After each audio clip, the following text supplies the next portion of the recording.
Greetings and welcome. Thank you for joining me once again for the start of our brand new Let's Play campaign. And today the nation we're going to be playing is Tluukt. Now Tluukt is a very special nation, as it is the only Nullish nation in the game that has its own custom mission tree. You can see that there. If we look at the cultures, you can see they added quite a few Nullish nations right in the middle of the desert here, and all of them do have their own special national ideas, which is very, very nice to see.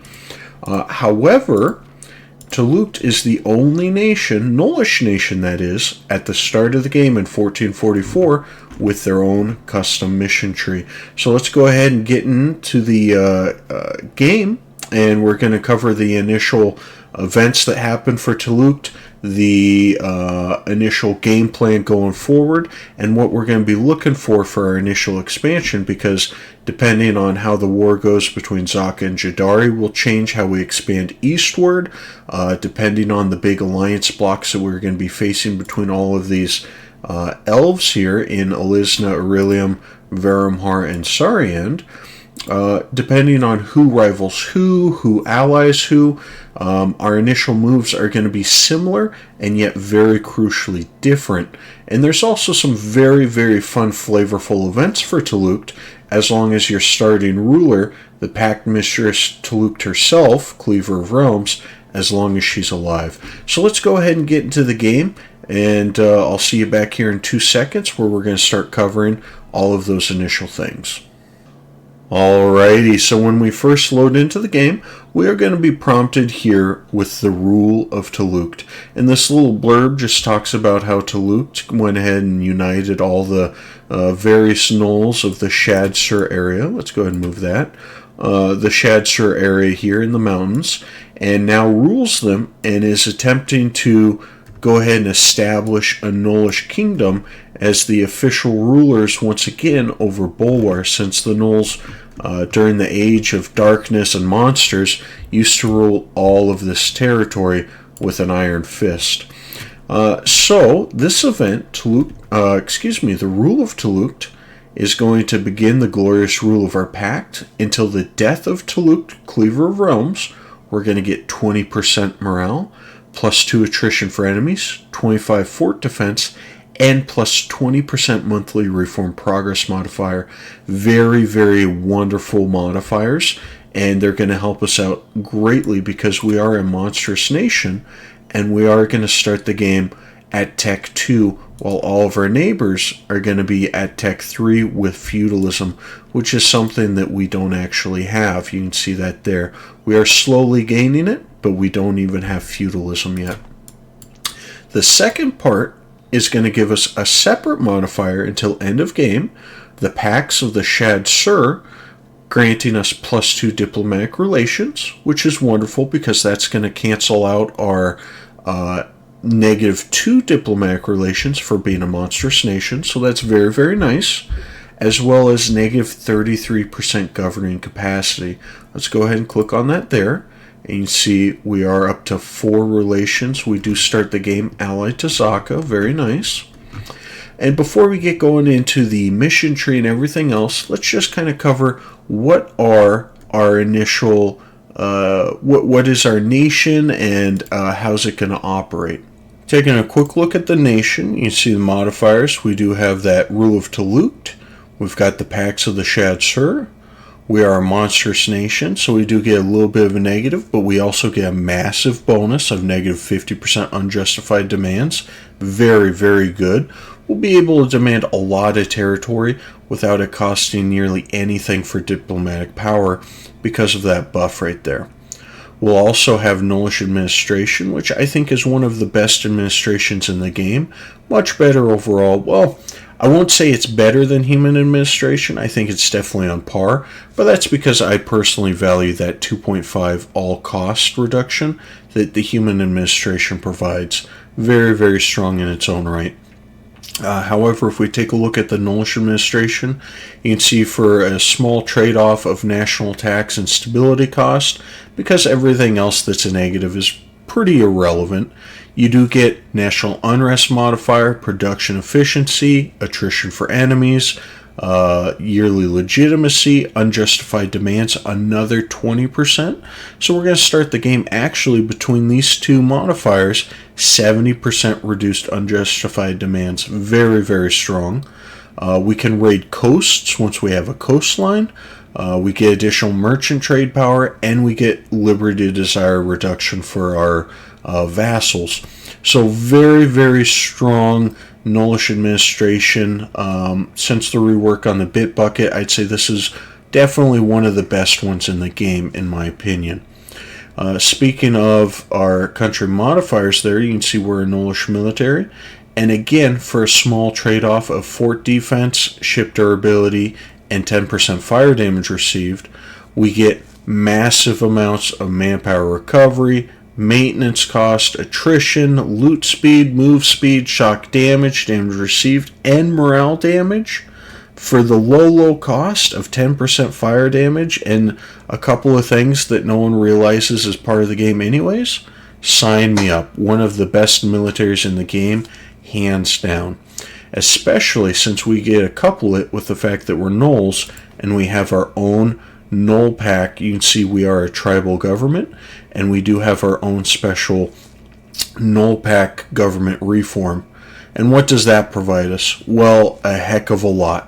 We can raise provinces, we get more manpower modifier, land force limit, less land attrition, less maintenance, more loot speed. So we're 53% loot speed. We're at 70% reduced unjustified demands. We get an additional 20% move speed. So all of our armies baseline are actually moving at 130% land move speed. And let's see if we can find that in our modifiers here. Movement speed right there, 30%. So we're actually almost basically like we have a permanent force march on all of our armies, 130% instead of 150%. And this is at the very start of the game. So our armies are very, very fast. We hit fairly decently hard. We take less damage. And we can always recuperate for cheaper and faster, and overall just do what we need to do better than what our opponents can do at the start, because we are surrounded by a whole bunch of elves. You can see Sun Elven. They are human, but they are ruled by elves. Same thing over here as well as in Seriond. So very interesting mix between them. But we can do, compared to the human militaries, all of our stats are way better than just a flat 5% morale.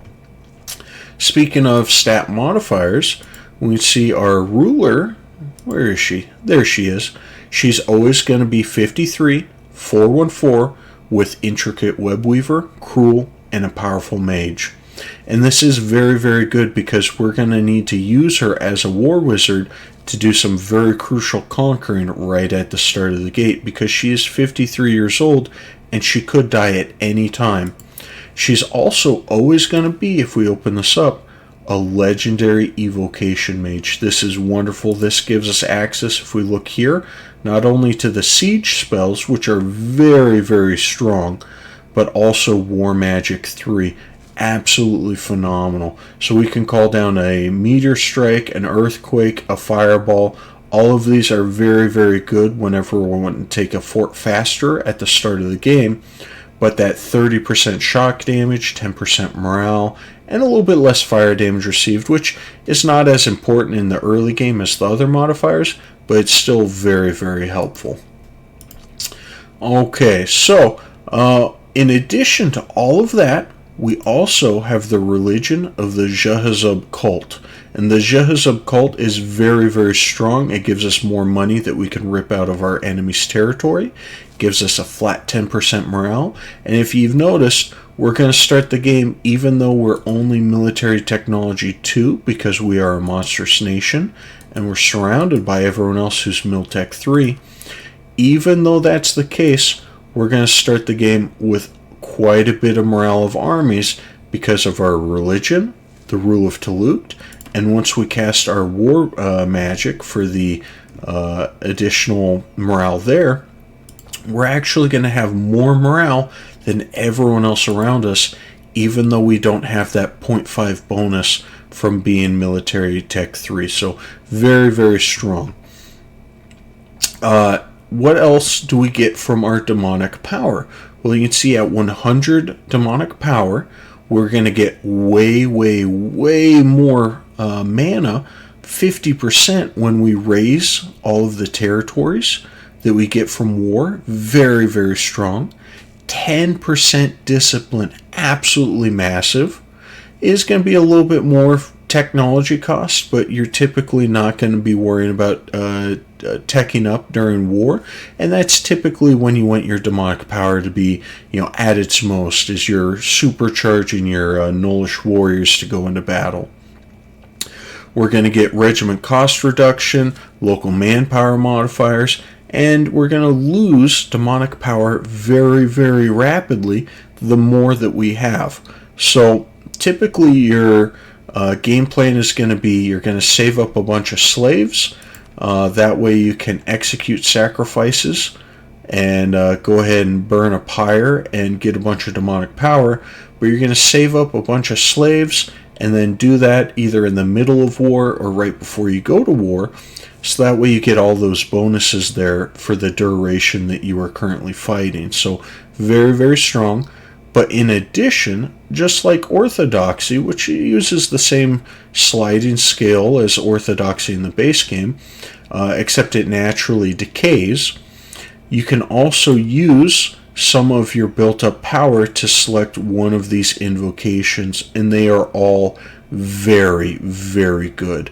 10% goods produced, 15% shock damage, manpower recovery speed, and war exhaustion. These are all absolutely phenomenal. It even includes a 5% tech cost, which means if you don't have any demonic power, you see we don't have any negative modifiers to our tech cost because we don't have any power, we can just get a flat 5% tech cost as well. So the religion is always going to be very, very useful for us.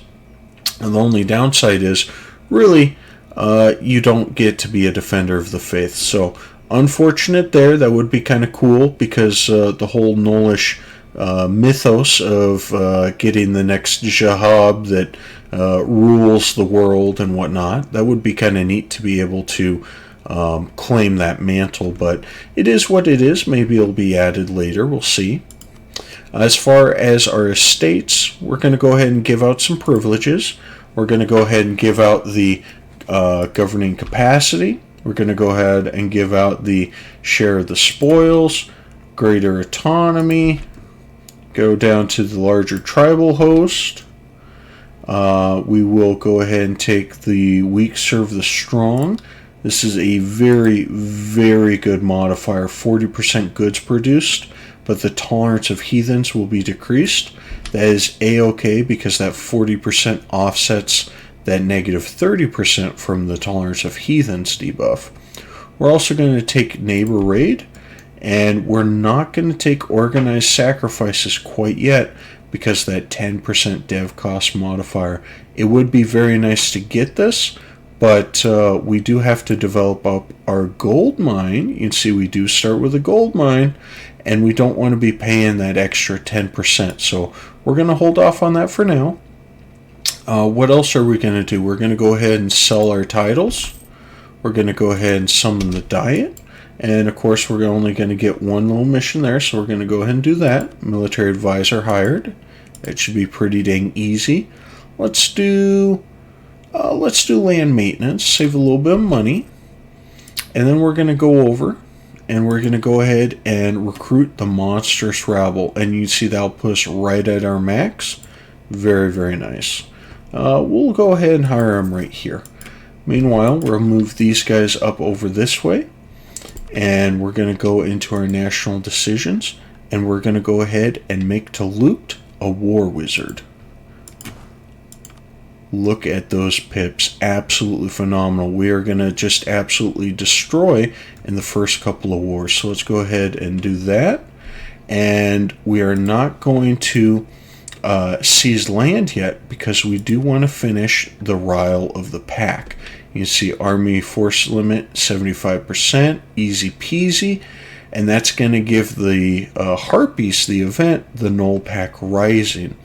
Now, another reason why we're not worried about the rivals at the start, and we're going to wait for that, is if Arielin starts the game rival to you, like what they have for us here, then this very first mission, Rile the Pack, is going to give them the Null Pack Rising event, where they will drop us as a rival and actually take us on as an ally, which, of course, is going to go ahead and allow us to complete this mission here, which will give us the Diplomats and allow us to progress down into the Glass Pirates. And this is going to be the very first mission that we need to accomplish. I can't stress that enough, before Tluukt dies. Because when Tluukt dies, we're going to get an event based on how many missions and what missions that we're able to go ahead and get knocked out. It might be very bad and our null pack wants to fight and break itself apart. It might be very good and we celebrate her as one of the greatest nulls ever alive. Or to have lived, I should say.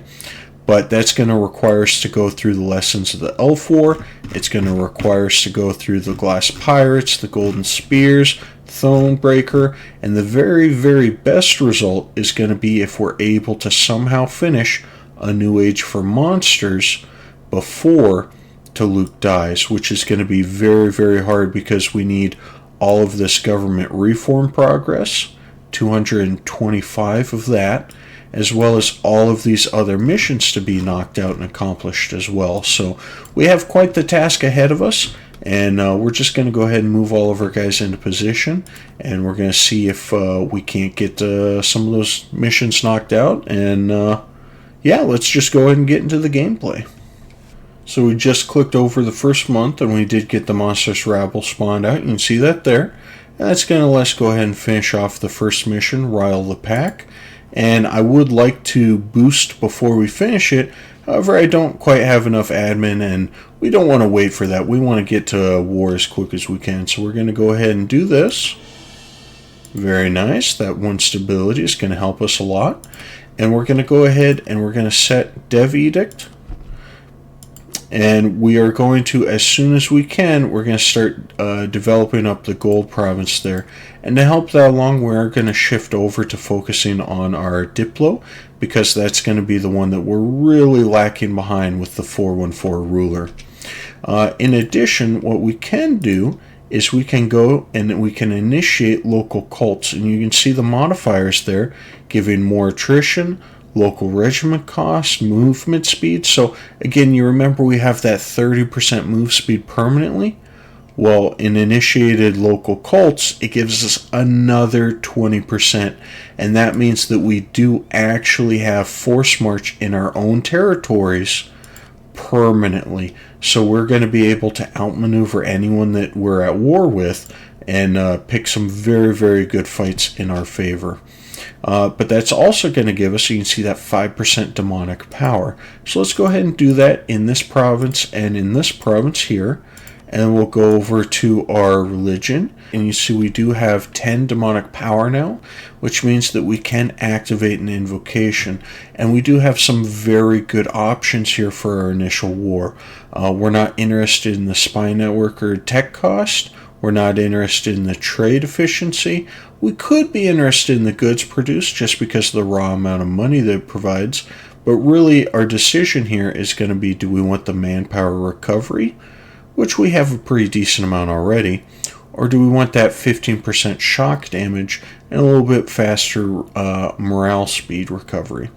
I think what we're going to do here is we're going to go ahead and take the shock damage. Very nice. And if we go over to our ruler magic menu and open that up, go down to evocation, you can see we're going to get another 30% from that.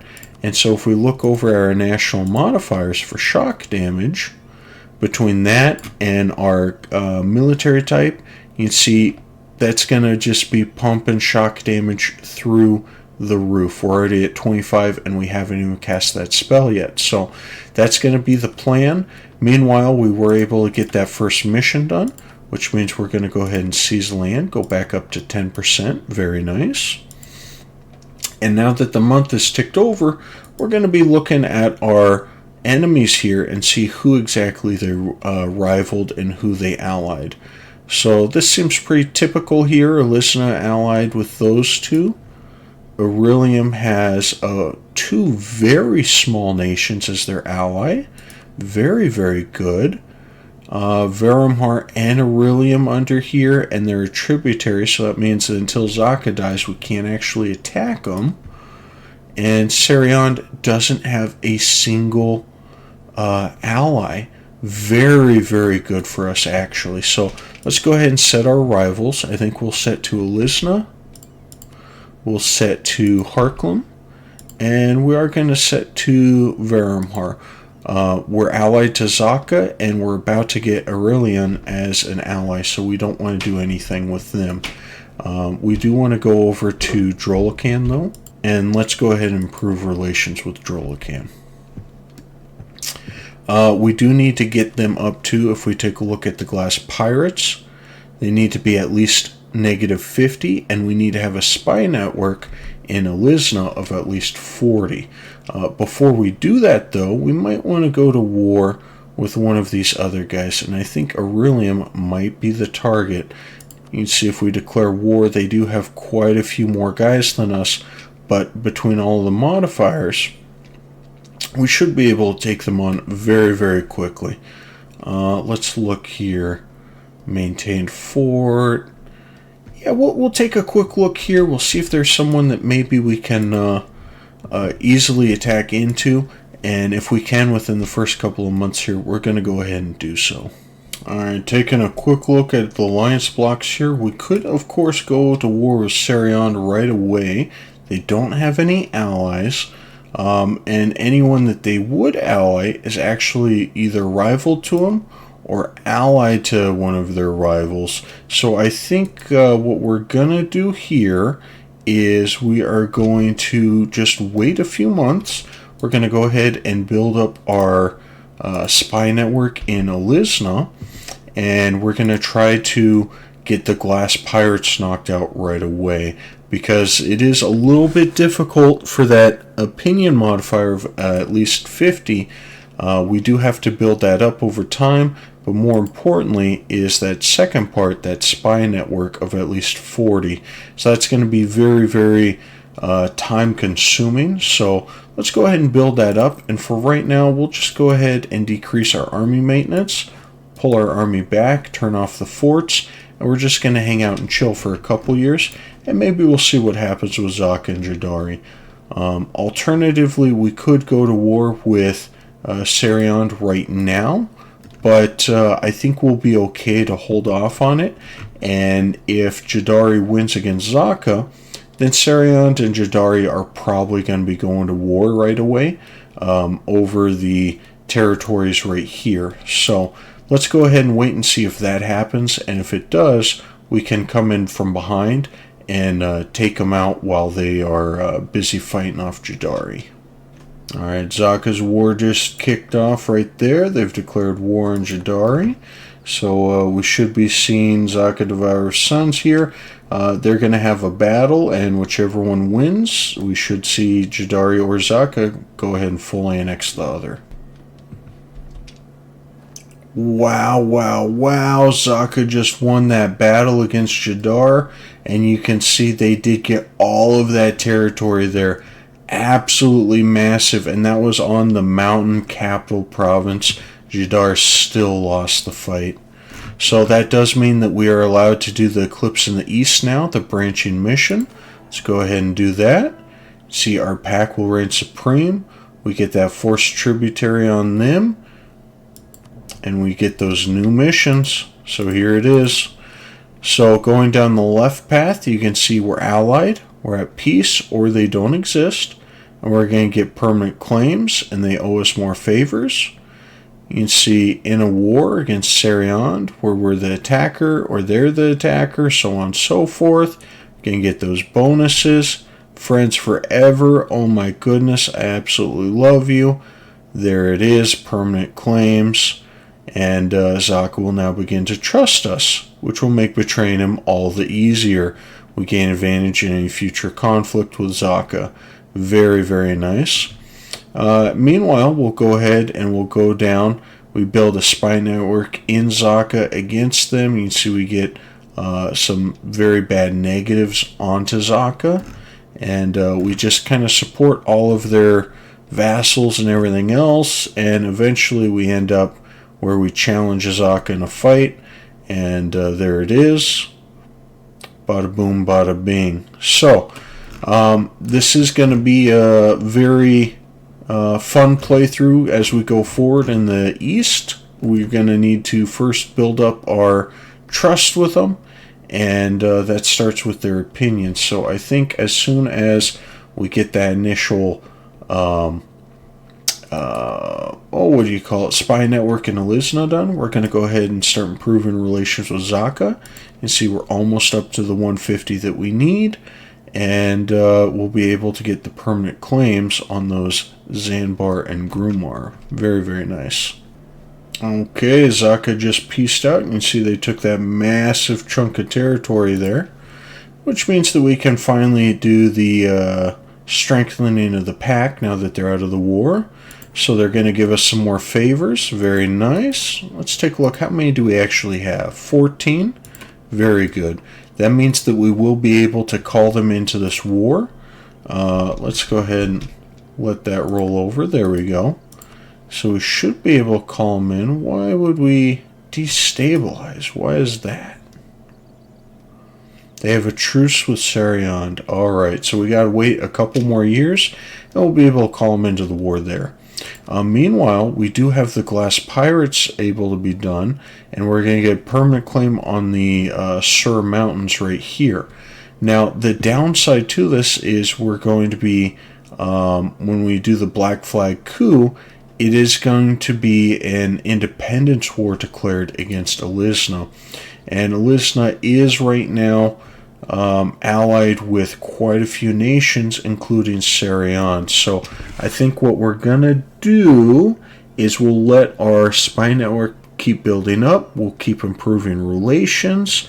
And then as their war develops here a little bit more and they use up a little bit more manpower, I think then we'll go ahead and complete the mission.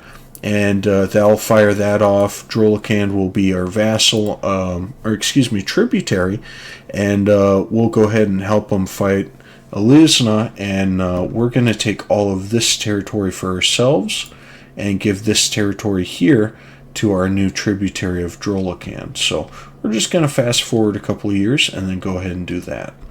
Heir to the throne, a 213. You know, not the best. They might have an accident and be on the way out. We'll have to wait and see how that develops. Alright, let's go ahead and crank our army maintenance up. You can see we're almost to the end of the year.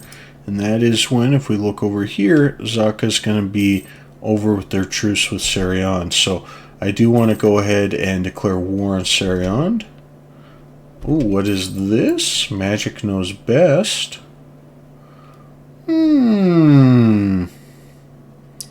Don't mind if I do, because, that was a pretty bad ruler, or heir right there.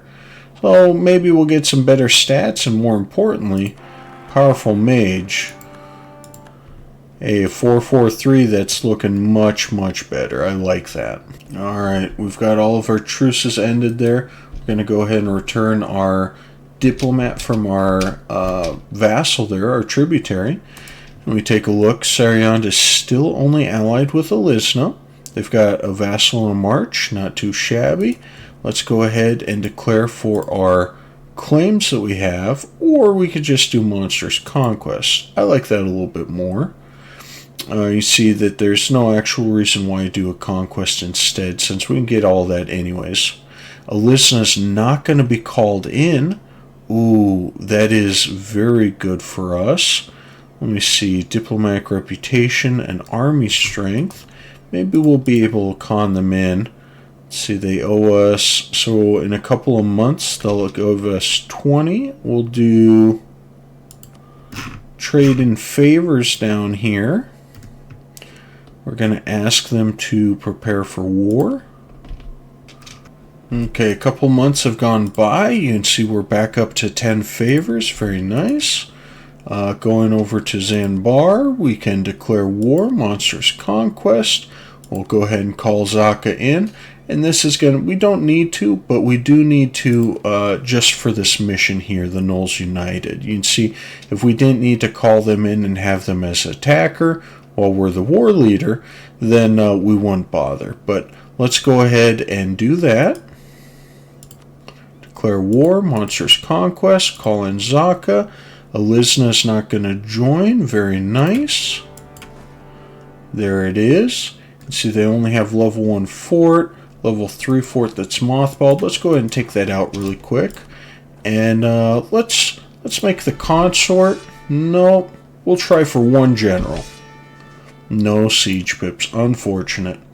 What we are going to do, though, is do the Gnolls United. You can see that's going to give us 10% morale for just 5 years, but that should be more than enough. Excuse me.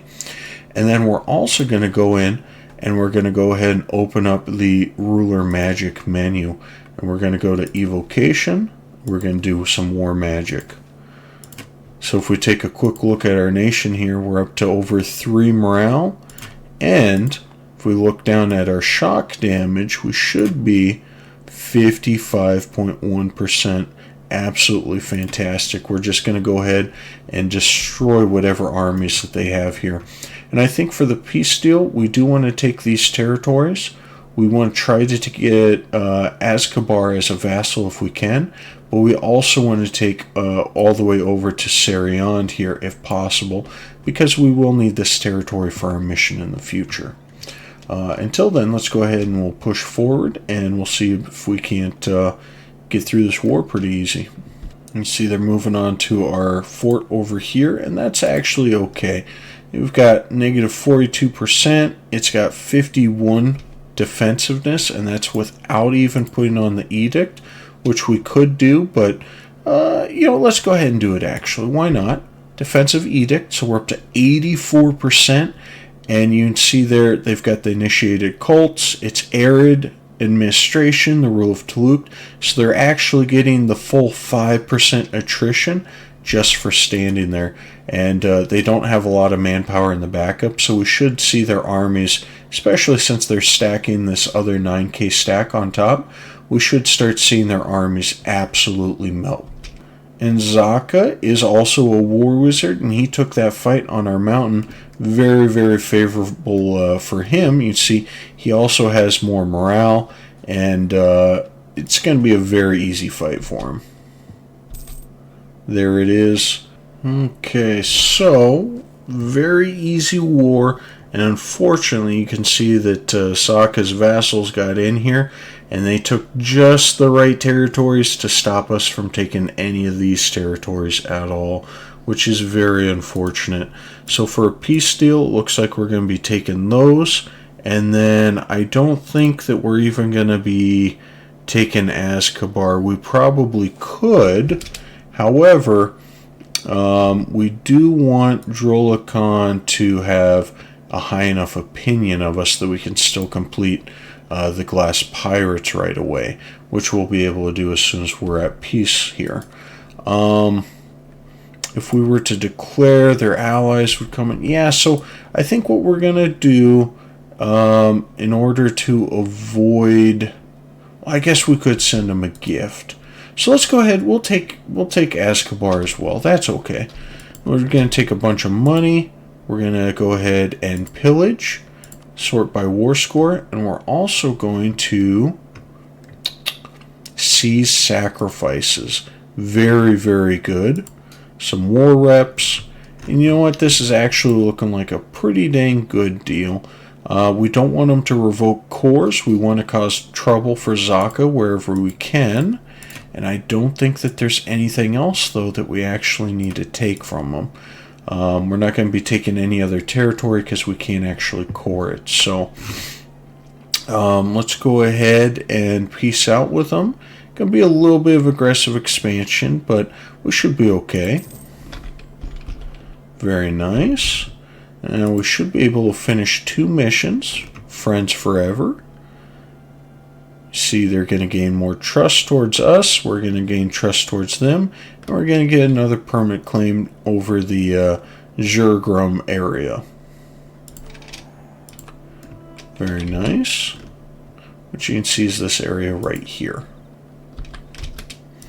We're going to go ahead and, before we core all of this, we're going to go ahead and raise these provinces and get a bunch of mana. Oh, that way we can go ahead and get the next technologies that much quicker.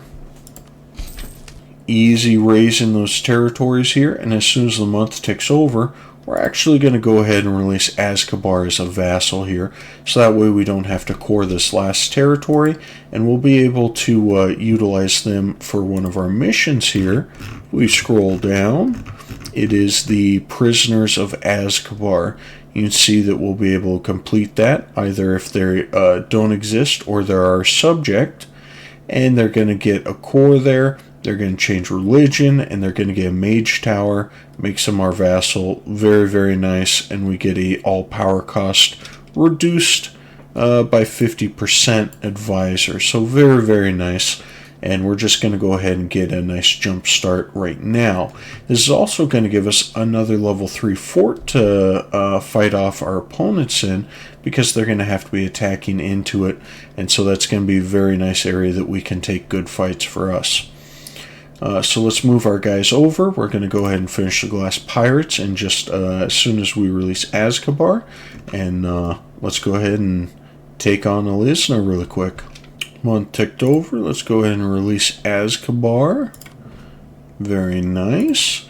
Now, they might have a small opinion of us because we, a penalty that is, because we did raise their provinces, but they should still be nice and loyal. Very, very good. Okay, we're going to go ahead and do the Glass Pirates. Not too shabby. And there it is, the Black Flag coup. After we win, Drollakand will be ours. Make them a tributary, declaring war with Monstrous Conquest. Drollakand will join, and they're going to go ahead and take over those territories, while we get a claim on Bulwar proper. Look at that. Not too shabby at all. So, unfortunately, Drollakand is still in the war against Narat, so we do have to be wary of that. But in the meantime, let's go ahead and just start full sieging down all of their allies, and this should be a pretty easy war that we can do so. As soon as Arielin is out of their war, we might be able to get them to come into ours, maybe with a promise of territory. We'll just see what happens. And Zaka has died, succeeded by his son Zaka II. We'll see how their nation holds up here. In the meantime, we might be interested in taking on some more troops or some more mercenaries here. You can see we do have a couple of decent generals, and all of the Nullish mercenaries here and the Harpy mercenaries are actually pretty decent. You can see we get an additional 20% shock damage, and I am kind of tempted by that. So I think maybe we'll go over our force limit just a little bit with this 5-man troop right here, and that's just so we stay on top of it and we have enough forces on hand. Looks like Alisna just pieced out of their war with Catarata. Not too shabby. So we're going to go ahead and siege down all their territory really quick, and then we should be able to end that war with them very, very easily. Well, they don't have any troops. Okay, we just got done with the siege of Trasbarunum. You can see that there. And we now get to experience the worst event in all of Anbennar. This event is so frustrating, so RNG dependent, and it's very flavorful and very cool because their leader is a war wizard. Our leader is a war wizard. We took over their their capital. So now we get to fight them to the death with a mage battle. Now, you might be thinking to yourself, well, that sounds like fun. It is absolutely RNG dependent. I've tried this many, many times, and you can see we get this magic duel interface. I don't know of anyone else that gets this. If you are aware of some other magic duel that takes place, please let me know. We do have a lot more health. However, he does get shield modifiers and he does have more spell damage. So we can start out with something like maybe a gift of detect thoughts or something. I don't know. Yeah, it's so RNG. We'll see. I kind of like to open up with a fireball spam, and typically that does pretty good.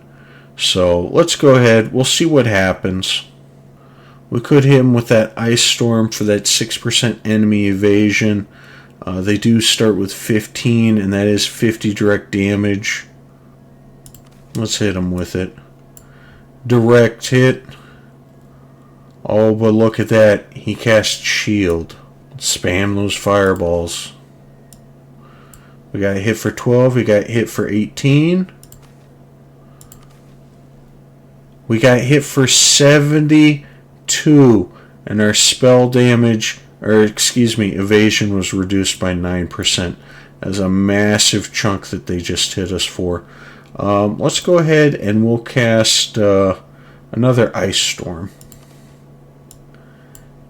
Not bad. He's down to 25. Let's see if we can finish him off here. We don't have any mana left, so we're just going to spam fireball. Looks like he dodged, but we also dodged. Not bad. We got hit for 35. We did hit him for 19. Let's see if we can finish this off strong with a fireball. Tluukt triumphs. Holy smokes. How lucky. Glory to the victor. This is very cool. The benefit is very nice until Tluukt dies. It is for only 5 years unless Tluukt dies earlier. We'll get some yearly demonic power, war exhaustion, and manpower recovery, and their ruler will in fact kick the bucket and die. You can see he's no longer leading that army right there. So very cool. But at the same time, incredibly frustrating to fight against. I think instead of going there, we're just going to go ahead and stack wipe these guys really quick. Meanwhile, our armies are still moving over to start sieging down Alisna. And from here, now that their war wizard is gone, this should be probably one of the easiest wars that we'll have all game, outside of that first one with Seriond. Very, very easy stack wipe there. Let's go ahead and chase down these armies, and you'll be able to see, oh, royal marriage, why not? You'll be able to see just how strong our armies actually are now that we have all those modifiers going on. We don't want to be caught out here, however, so I think what we're going to do is preemptively start moving over and just stack up so that way we'll get a good defensive battle here. We're moving through territory that we own that has the invocation. See just how fast we were able to actually slam into them there. They're going to try to reinforce. We'll be able to intercept. We will. So we'll go ahead and do so there. Meanwhile, even with this -2 modifier, look at those casualties. So easy to stack wipe. We'll go ahead, we'll move down here, and we'll get an easy stack wipe down here as well. Not quite a stack wipe, but we did force off a couple armies all at once. While they're moving up, we'll go ahead and catch another army here, and we'll consolidate the mercs. Just that quick, just that easy. And just like that, I don't think they have much in the way of troops anymore. Nope. They've got, what, 18,000? Very, very easy, very quick war. They don't have anything, just a couple of vassals with a few guys running around. So we'll go ahead and finish mopping this up. We're going to go ahead and siege down all of Alisna, and we are going to peace out with Varimhar here. And I think we're going to take just all of Varimhar itself, actually. So it looks like we won't be able to actually get all of Varimhar because it was an event war, and we weren't able to co-belligerate them, which is pretty unfortunate. I think our next best option will probably be maybe just to actually white piece them. Maybe just take a little bit. You know, we don't even need 100 crowns. So I think maybe we'll just see sacrifices then, and maybe pillage capital just so we get a little bit more development ourselves. We could go for a humiliation. And I like the sound of that, actually. So let's go ahead. We'll finish full sieging them and their vassals down really quick. And then we'll get that age objective done. We'll get a little bit more power projection. And I do like that option. Okay, we're able to peace out with them finally. We'll get a little bit of crowns as well. We could take some territory. You know, that's okay. Let's see how long of a truce this will be. We'll scroll down. 65, so that's going to be a 12-year truce, but we will get 33 power projection, which will bump us up above that 50 bracket for that +1 to each of our powers there. So we'll go ahead and we'll take this truce. That's okay. Coalition of nobody. Now what are we going to be taking? We're going to do the sea sacrifice. We are going to pillage their capital. And it looks like we'll actually be able to pillage their vassals as well, but I don't want to stay in the war for that long, so that's okay. We're not going to do war reps or anything else. Easy peasy. We'll go ahead and send that. And we'll go ahead and start sieging down these other guys that we're still at war with over here. All right, let's go ahead and just white piece these guys out. Very nice. That's going to bump our war over here pretty much completely done. We'll just go ahead and siege back this territory really quick, give Drolican these provinces, and we should be looking to peace out.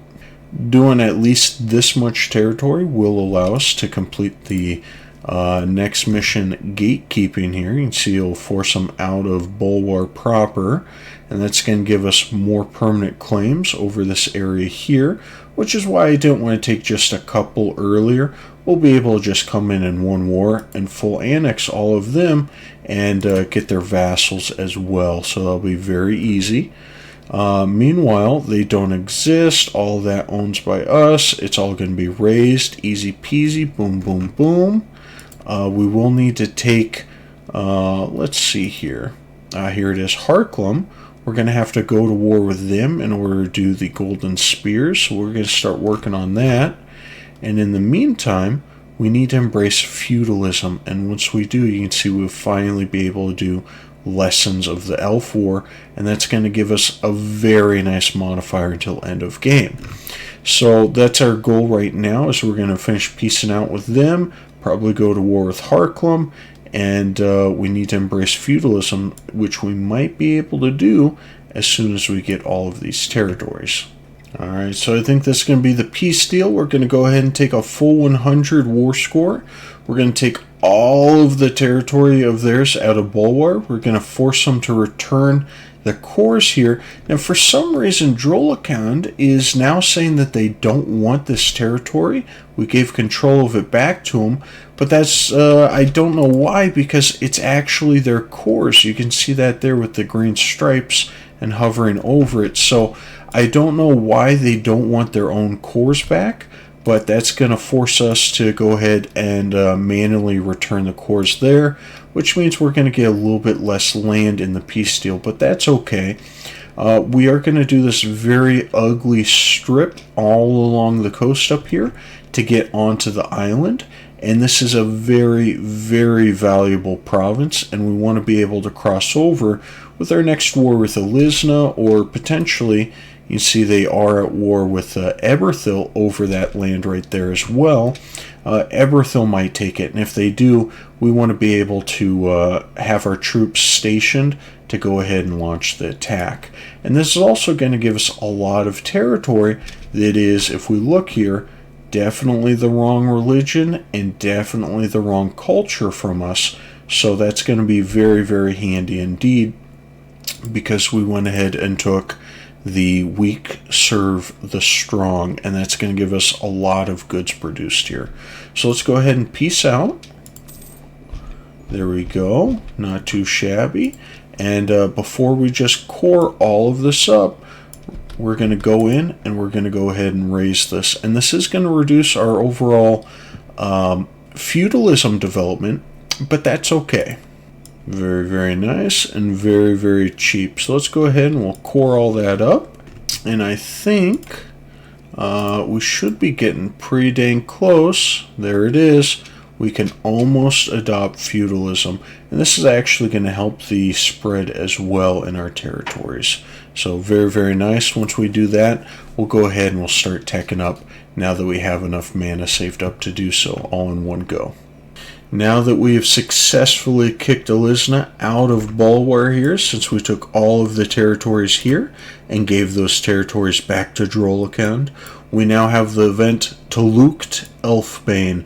Just like what we got for defeating their leader in the mage duel up north here, we also get a temporary modifier. You see this one will last until the death of Tluukt, giving us a little bit more aggressive expansion, but more yearly demonic power, a longer average monarch lifespan, which doesn't actually end up doing anything.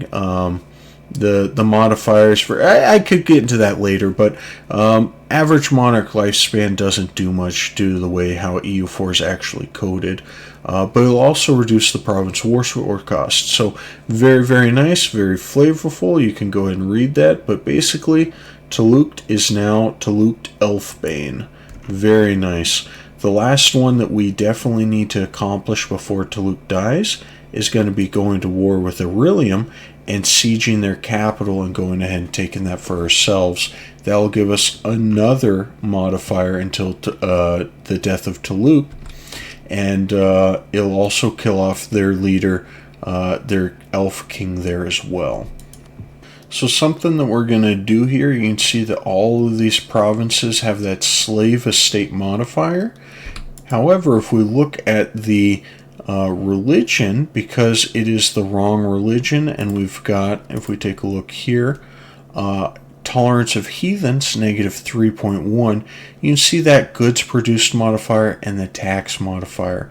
So what we're going to do to go ahead and get around all of that, because we don't really value these territories too greatly as far as the manpower that they might provide or any of that, we're actually going to go ahead and all of these territories within this trade node of the Mother's Sorrow, we're going to go ahead and just add straight to the trade company.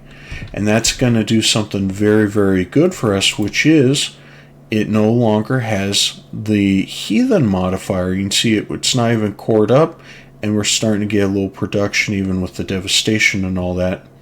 But that also means that we still get the slave estate modifier. So instead of being negative 30 plus 40, this is just plus 40% goods produced.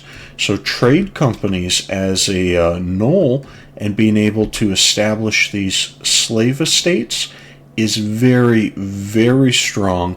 And we're going to go ahead and we'll be doing that as we expand westward, as well as south and east and everywhere else where the religion and the culture just doesn't match up and we can't be bothered to core it directly ourselves. In order to complete the next mission, we do need to go ahead and have a fort building, but you can see we are currently coring that up. So I think what we're going to do for that is we'll actually...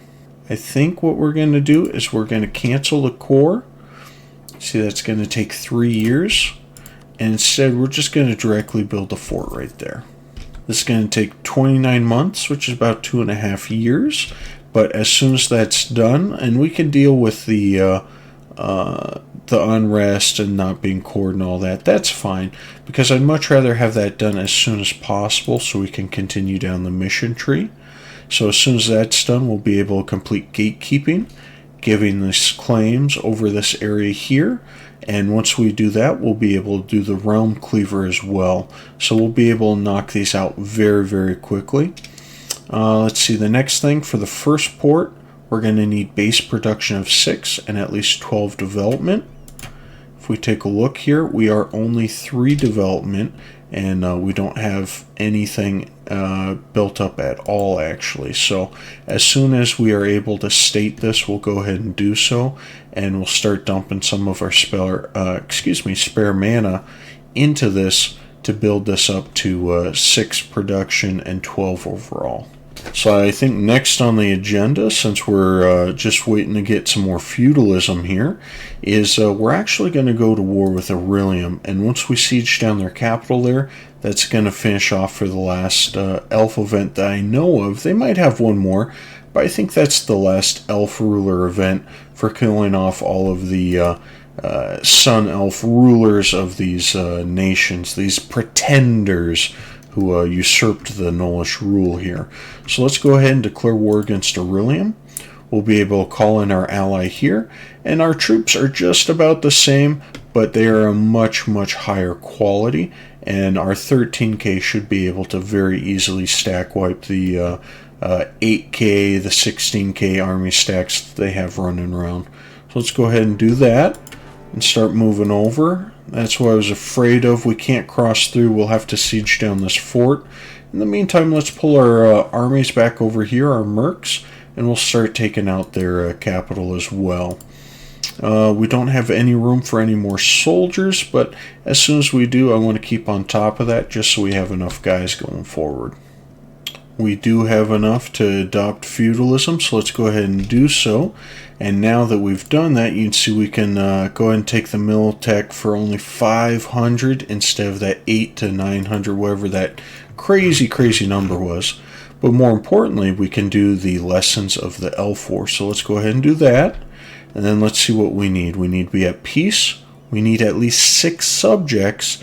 And we need some more government reform progress. And that is going to be the one that holds us up the most. We're only at 12 and we need 75. So let's go ahead, finish off this war here. When we take out Varamhar, we're going to get their 2 vassals as well. So that's going to be another 2. And we're currently at 3. So we'll only need 1 more. And that should be pretty easy to accomplish. Maybe we'll go ahead and take out Harklum or maybe the last bit of Seriant, but that should be pretty dang easy. In the meantime, let's finish off these forts, finish off these armies, and then finish off this war. Very nice, very easy stack wipe. I think that's all of their troops. It is, and they don't have any manpower at all whatsoever. So let's go ahead and we'll just keep taking these very good fights in our favor. See where they're crossing over to. I think this will be a good one as well. We'll get a crossing penalty, but that's okay. Let's see, we'll get here the 19th. They'll be the 18th. That's alright. Oh no, our ally didn't reinforce, and they did. Looks like we'll probably actually lose this because of that penalty. It's going to be a close one. You see they rolled a 9 and we got that 1. And the Elf King has been slain. All the events all at once. Wonderful. We got that siege. Such is the fate. Their ruler will die. They'll gain war exhaustion until the death of Tluukt. We're going to get Liberty Desire in our subjects, monthly Diplo, and a 10% war score cost against other religions. Very, very good. So the war's pretty much over. You can see we've full sieged down all of their territory here, except for one little capital right there, and then all of their ally up north. We haven't been up there quite yet. But as far as their armies go, we've completely destroyed them. They don't have anyone really on the field. And now we're going to look towards piecing them out. I think we're going to start with Harklum. You can see we're at 99. We're going to go ahead and full annex them. We're going to go ahead and cease sacrifices. I think that should about do it. We'll take all the money too. We're not concerned with any of the aggressive expansion because it's all the same guys right here, as well as the overextension, because overextension is not that high and it's about to disappear as soon as these finish coring. So let's go ahead and peace out with Harklum. Very nice. And as always, we're going to go ahead and raise those provinces before we start coring them. Alright, our fort did just finally finish in the Salahad Gate. We'll be able to finish the mission gatekeeping. Very nice. You can see that's going to give tunnel ambushers until the very end of the game. That 10% is going to offset the modifier from being a null, and then it's also going to give a flat +2 attrition. Very, very nice. Our next mission we can't finish until Verumhar does not exist, but once we do, we'll be able to breeze right through these next few missions. Boom, boom, boom. We're going to be able to get this one right now when we peace out with Edu's Vesine. And the Golden Spears we'll be able to do as well, since we did just take all of that territory from Harklem. Speaking of piecing out, let's go ahead and do that now. You can see they'll take that deal, and they'll also go ahead and give us some sacrifices. You know what? Yeah, I can't help myself. We gotta pillage. And since this is going to be a long piece anyways, we'll go ahead and we'll do war reps as well. Coalition, we're not concerned at all. Another one out of the war. And that's going to allow us to do friends on the other side. Very, very nice. I think what we're going to do here is going to be something very spicy, and it's not something that I would recommend that anyone actually does. We can see we can go ahead and peace out and take all of their country in a full annexation. We are also going to go ahead and go down. We'll see some sacrifices. We don't need all that money. Let's see how much pillaging we can do. Not too shabby. We'll go ahead and we'll get 111. And anything else? 11. Yeah, we'll go ahead and get 11 as well. And then we'll just finish her off with all the money that we can. So this is going to give us a whole bunch of aggressive expansion, especially with all these people who are going to become our vassals. But again, we're not worried about the coalition, and we're going to go ahead and try to maybe see if we can't cheese this just a little bit. So let's go ahead and send the deal. Not too shabby. And you see that immediately puts at too many relations, and a lot of them with very high liberty desire. So what we're going to do from here is we're actually going to go in and we're just going to go ahead and raise all of this territory that we just got. Okay, now that we've done that, we'll go ahead and we'll improve our military. We don't need to improve our diplo, but let's go ahead and do so. That will help with a little bit with the liberty desire. As far as the vassals here and our subjects, you can see they really, really don't like us. So we're going to go ahead and now that our peace is out, we should be able to ally Nolikaz. Let's go ahead and do that. Very good. That gets us one step closer to completing the Sarhal Knolls. And then we'll be able to go ahead and challenge Zaka right after. We will be able to go ahead and rival Keterata. We become a great power. Let's go ahead and we'll rival Wex as well. For Keterata, as soon as we have our diplomat, there he is. Let's go ahead and go down to economy. We'll issue an embargo. Same thing with Wex. Let's go ahead and find them over there. It's going to be 13 days before our diplomat returns. Now, we do have a massive amount of overextension, and we could core all of this up, or we could do something very silly, and we could release Aurelium. I think what we'll do is we'll just core this, but we could release Aurelium. Yeah, I'm kind of torn. That's okay. Let's just go ahead and core it.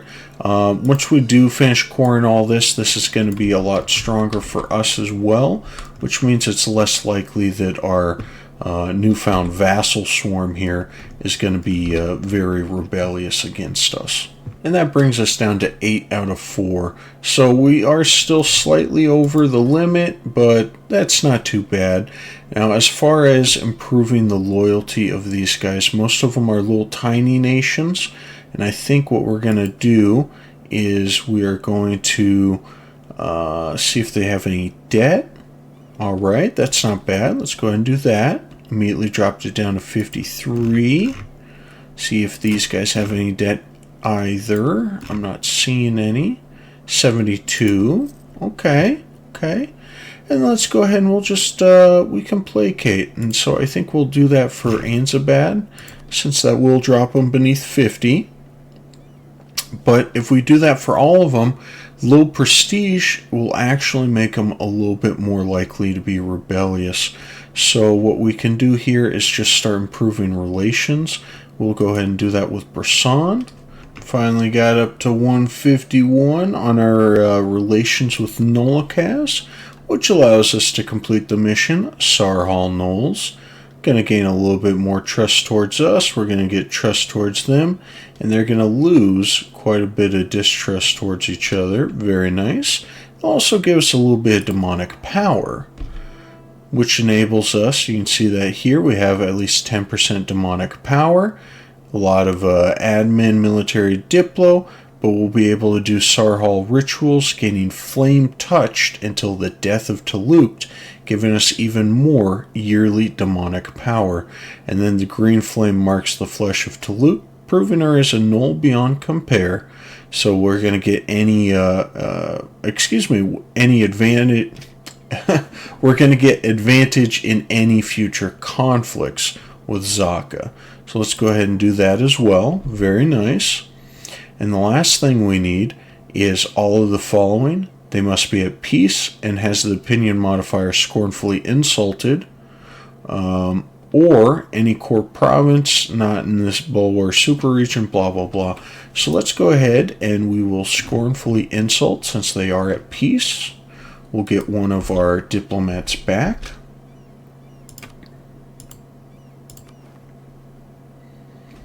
Your blood will make the soil I take from you all the richer. Mission fulfilled. We will now challenge Zaka. Declare war on Zaka with monstrous conquest. Suddenly betrayed. They're going to take more morale damage for 5 years. Lose manpower. Look, all those negative modifiers. And meanwhile, we will get the Tluukt demonic boon for that 10% morale damage bonus as well. There it is. So let's go ahead and do a very quick war against Zaka while they are suffering from no manpower and very few soldiers. They no longer have their war wizard. We'll go ahead and get this knocked out really quick.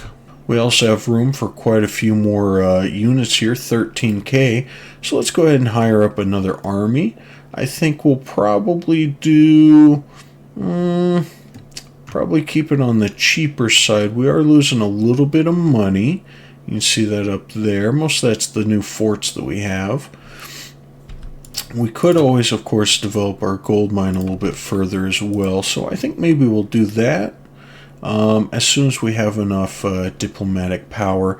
That'll help finance everything. In the meantime, I think what we want to do is we'll just hire up a monstrous warriors, because we can't quite afford anyone else, and they are a little bit bigger. You can see 18k up there. So let's go ahead and pick up the 13,000 for another 3 gold a month. That's totally affordable. And meanwhile, we are just going to go ahead and siege down all their territory and rip out all of their money. Instantly destroyed them. Let's go ahead and get back out there. We'll siege down their capital. And let's go ahead and see what else we need actually to complete this last mission here. War score against Zaka at least 90. And then that's it. So let's just go ahead and we'll full siege them down. And we'll get done with that mission there to get the east settled. Looks like someone just left the coalition. Big mistake, because we're not stopping here, brother. And we're now at 99%. They have surrendered. Before we do anything else, let's go ahead and dev up our gold mine just a little bit more. Make sure we expanded infrastructure. Very nice. I think we'll bump that up. Oh, not quite. That's okay. Up to 10's alright. Mission fulfilled. The East settled. White peace with Zaka. we're going to get 15 power projection, and every Zaka province in Bulwar will become instantly annexed by Tluukt. We're going to cede the Far Salahad region to Zahiruzham. They're going to become a march, and they're going to become the Old Sun God. Very, very nice. Let's see what else. Jadari, the event, blah, blah, blah. Tribes will now freed from Zaka's bloody oppression. Gladly send their finest riders. So we're going to get the Sarakra Guard mercenary company. That's not going to cost army professionalism. Very nice. And would you look at that name placement and look at this beautiful, beautiful march. A little bit high on the Liberty Desire, so we're going to have to fix that here. We are able to upgrade our government up to a kingdom. We are now the all-cleaving kingdom. And we do have a few cores that we need to get situated. So I think what we're going to do first is go ahead and finish stating up this territory that we can state. And then let's go ahead and through all of these provinces, we're going to go ahead and raise whatever we can. We are up to 11 out of 4. So we do have a little bit of a problem as far as our vassals are concerned, and because we have so many, they are a little bit on the rebellious side. I think what we're going to do is same plan as before. We'll pay off any debts. We'll continue to improve relations. These guys that are really close themselves, you can see they're already on march. We'll let's see, we should be able to send officers. Yep, and that's going to be just a little bit of money each month. That's not bad. And we'll go ahead and we'll do that for everyone that we can, and lower up that desire right there. Okay, so we're not looking too bad actually as far as our vassals are concerned. Most of them are loyal, and we just got the disloyal ones for the most part are just these little tiny guys. So that should be okay. We'll go ahead and continue improving relations with Jadari. That's going to make them loyal very quickly. And then from there, nice little chunk from the spoils there. Makes it look like we're making a decent income, and we're not quite. From there, I think we'll keep Nolakaz, even though it's costing us another Diplo. I think we're going to hold on to him for now, just so that way it's less likely that we have to worry with any rebels or declarations of independence. But within the first 16 years, not too shabby. We've almost unified all of Bulwar, but we still have Virumhar that we're going to need to go ahead and take out here in order to do the Realm Cleaver. So let's go ahead and see how much longer do we have. 5 years. Do we think that Tluukt will last 5 years? I sure hope so, because she's doing pretty dang good so far. So since we got Kogzala and Kografa from Zaka, we now have the option for the subordinate pacts. We can either make them independent, we can make them independent and declare war on them, which will give us Liberty Desire in everyone, and we really, really don't want that. Or we can just tell the monstrous tribes, you know what, sorry Charlie, this is just the way we do things around here. And our resting loyalty should be 67%, so we'll very quickly climb back up. And we can, of course, finish this mission here to get that 10% right away as well. So I think that's what we're going to do. We're just going to tell the tribe, sorry, tough shit. And, yeah, we're going to go ahead and keep our 2 marches since they are, in fact, loyal. They're 2 of our most loyal vassals at this point. Next is, I'm kind of afraid of Tluukt dying. Tluukt is 69 years old already, and we do still need to complete the mission, the Realm Cleaver, and Virumhar does not exist. But you can see if we take a look here, we still have a truce for another 4 years. So I think what we're actually going to do is we will bite the bullet. We're going to take a stab hit and go down to -3 by truce breaking them. So let's go ahead and get all of our guys back. And we'll go over to Bulwar, and we'll go ahead and declare war against them and try to fully annex them really quick, just so that way we can complete the mission, the Realm Cleaver. And then that'll allow us to just blitz through all these other ones down here as well. There we got our troops pretty much in position. He's just about, we'll finish a month out. There we go. Let's go ahead and declare war. I do want to call them in, but I'm afraid that they're going to take territory here. So we won't call them in initially, but we probably will, just to help be a distraction against Galculus. So let's go ahead and declare war for a monstrous conquest. That's a little bit of a stab hit, but that's okay. We'll have them chase them down, have these guys run over this way, and have these guys go ahead and just sit right on the capital there.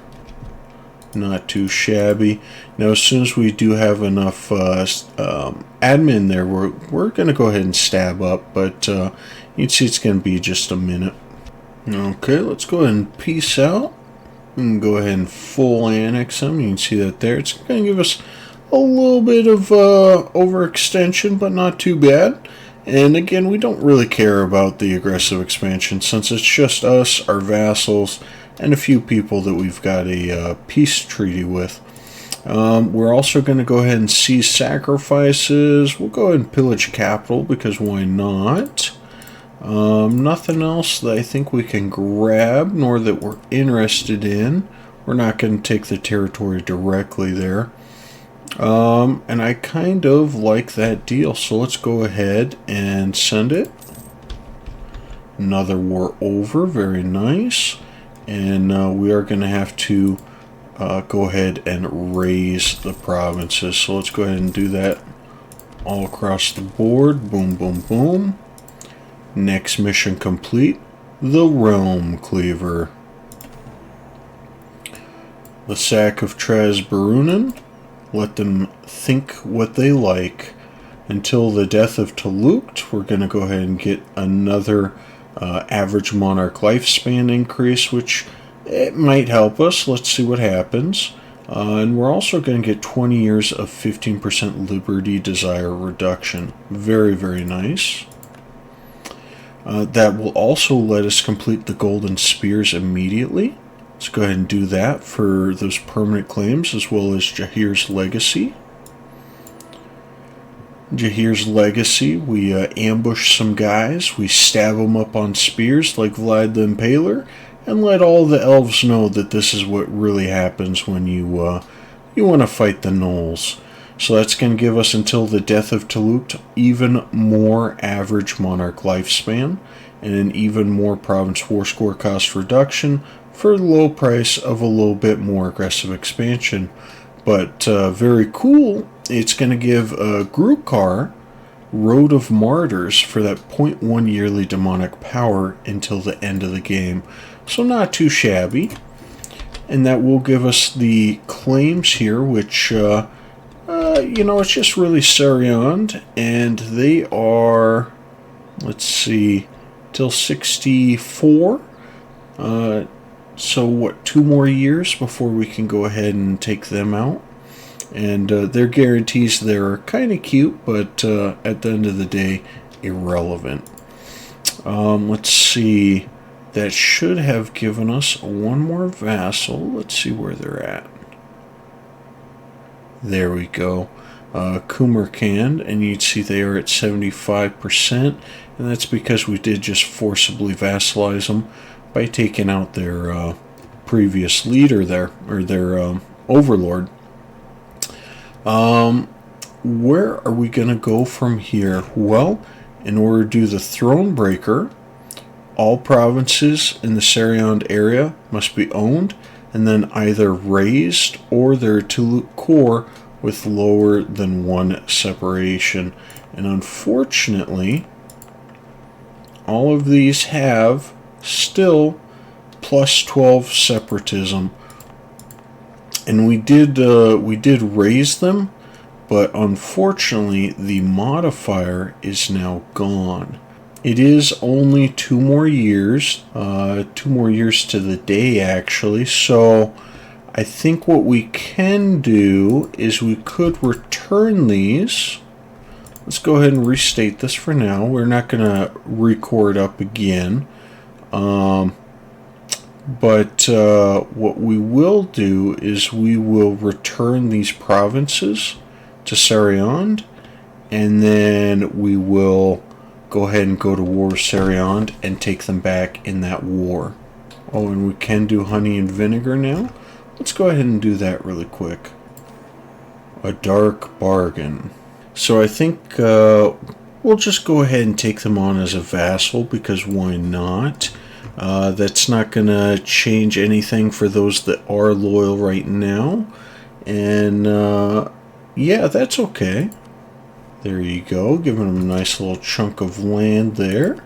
Well, I think that's where we're going to call it for today's session. We definitely got a lot accomplished in the first 19 years of the game, and I think next session's going to be primarily focused, instead of expanding outwards, we're going to be focusing on our internal problems as they arise, primarily the liberty desire in our subjects, and I do have a couple ideas on how to tackle that problem, but we'll worry about that for in the future. Well, until next time, I do appreciate you coming around and watching the video. If you've got any questions or comments, please leave them down below. I do try to answer them in a reasonable time, as quick as I can. And until next time, thanks for joining me.